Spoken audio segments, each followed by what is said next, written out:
Good afternoon everybody. ನಾನು ಗುರು ರಾಘವೇಂದ್ರ ಪ್ರಾಪರ್ಟೀಸಿಂದ ನಂಜನಗೂಡು ಶಿಷ್ಯ ಮಾತಾಡ್ತಿರೋದು. ಇದೇನು ಮೆಟ್ಲಿಂಗ್ ರಸ್ತೆ ಇದೆಯಲ್ಲ, ಇದು ಡಾಂಬರೀಕರಣ ರಸ್ತೆ ಆಗುತ್ತೆ, 100% ಆಗುತ್ತೆ. ಯಾಕೆಂದರೆ ಆಲ್ರೆಡಿ ಅರ್ಧ ಆಗಿ ನಿಂತಿದೆ. ಇದು ಊಟಿ ರೋಡಿಂದ ಒಂದು 2.5 ಇಂದ 3 ಕಿಲೋಮೀಟ್ರ್ ಆಗುತ್ತೆ ಈ ಡಿಸ್ಟೆನ್ಸ್ ಇದು. ಸೊ ಈಗ ನಿಮಗೊಂದು ಅರ್ಧ ಕಿಲೋಮೀಟ್ರ್ ತಾರ್ ರೋಡ್ ಇದೆ.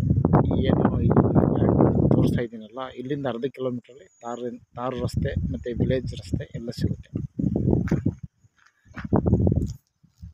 ಈ ಒಂದು ವಿಶಾಲವಾಗಿರುವಂತಹ ರಸ್ತೆಗೆ ಅಟ್ಯಾಚ್ ಆಗಿ 2 ಎಕರೆ 26 ಕುಂಟೆ ಪ್ರಾಪರ್ಟಿ ಮಾರಾಟಕ್ಕಿದೆ. ಈ 2 ಎಕರೆ 26 ಕುಂಟೆ ಸ್ಕ್ವೇರ್ ಆಗಿದೆ ಜಾಗ. ಲ್ಯಾಂಡ್ ಮುಂದೆನೇ ಎಲೆಕ್ಟ್ರಿಕ್ ಲೈನ್ ಇದೆ. ಮತ್ತು ಒಂದು ಏನು ಬೇಲಿ ಎಲ್ಲ ಇದೆಯಲ್ಲ, ಇದು ತೆಗೆದು ಇಲ್ಲಿ ಫೆನ್ಸಿಂಗ್ ಮಾಡಿಕೊಂಡ್ರೆ ತುಂಬ ಚೆನ್ನಾಗಿದೆ. ಇದು ಒಂದು ಜನರಲ್ ಪ್ರಾಪರ್ಟಿ.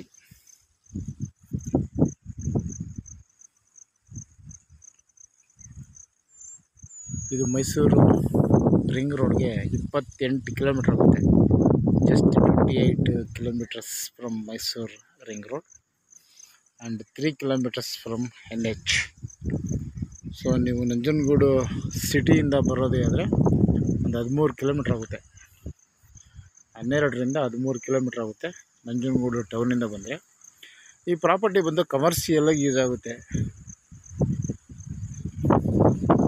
ಇವಾಗ ಸುಮಾರು ಇಂಡಸ್ಟ್ರಿಯಲ್ ಏರಿಯಾಗಳೆಲ್ಲ ಇದೆ. ಸೊ ಇದನ್ನು ಕೂಡ ನೀವು ಬೇಕಾದ್ರೆ ಇಂಡಸ್ಟ್ರಿ ಮಾಡ್ಬೋದು, ಸ್ಮಾಲ್ ಸ್ಕೇಲ್ ಇಂಡಸ್ಟ್ರಿ ಮಾಡೋಕ್ಕೂ ಕೂಡ ಹೇಳ್ಬೋದಾಗಿದೆ ಜಾಗ. ಸೊ ಇದು ಒಂದು ಮಲ್ಟಿಪರ್ಪಸ್ ಆಗಿ ಯೂಸ್ ಆಗುತ್ತೆ. ಇದು 2 ಎಕರೆ 26 ಕುಂಟೆ, 2 RTCನಲ್ಲಿ ಅದು ಬರೋವಂಥದ್ದು.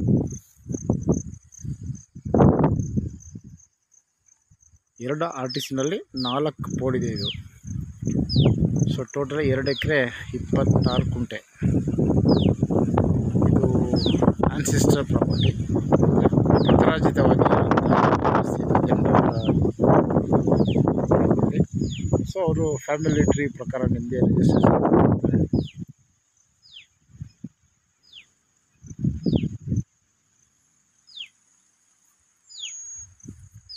ಇದು ಊಟಿ ರೋಡ್ಗೆ ಹತ್ತಿರ ಇರೋದ್ರಿಂದ ಇದೊಂದು ಕಮರ್ಷಿಯಲ್ಗೆ ಯೂಸ್ ಆಗುತ್ತೆ. ಇಲ್ಲ ಫಾರ್ಮ್ ಲ್ಯಾಂಡ್ ಮಾಡ್ಬೋದು, ಇಲ್ಲ ಇಬ್ಬರು ಸೇರಿ ತೊಗೊಬೋದು ಇದನ್ನ. ಯಾಕೆಂದರೆ ಇದು 4 ಪೋಡ್ ಇರೋದ್ರಿಂದ ಒಬ್ಬೊಬ್ಬರಿಗೆ 2 ಪೋಡು ರಿಜಿಸ್ಟರ್ ಮಾಡಿಕೊಳ್ಬೋದು. ಏಕೆಂದರೆ ಇದು ರೋಡ್ ಬಿಡ್ತೇ ಜಾಸ್ತಿ ಇದೆ. ಸೊ ಇದು ಪೂರ್ವ ಪಶ್ಚಿಮಗೆ ಈ ದಿಕ್ಕಿನಲ್ಲಿ ಇದು ಸ್ಕೆಚ್ ಇರೋದ್ರಿಂದ ಇದು ಆಲ್ಮೋಸ್ಟ್ ಎಲ್ಲ ಇಬ್ಬರು ಸೇರಿ ಬೇಕಾದ್ರೆ ತೊಗೊಬೋದು, ಇಲ್ಲ ಒಬ್ಬರೇ ತಗೊಂಡ್ರು ಕೂಡ ತೊಂದರೆ ಇಲ್ಲ. ಸೊ ಇದು ಒಂದು ವ್ಯವಸಾಯಕ್ಕೆ ಯೋಗ್ಯವಾಗಿರುವಂತಹ ಒಂದು property, general property.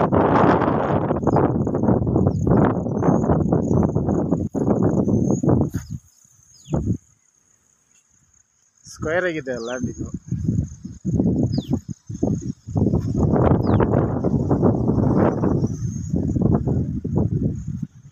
Okay, thanks for watching.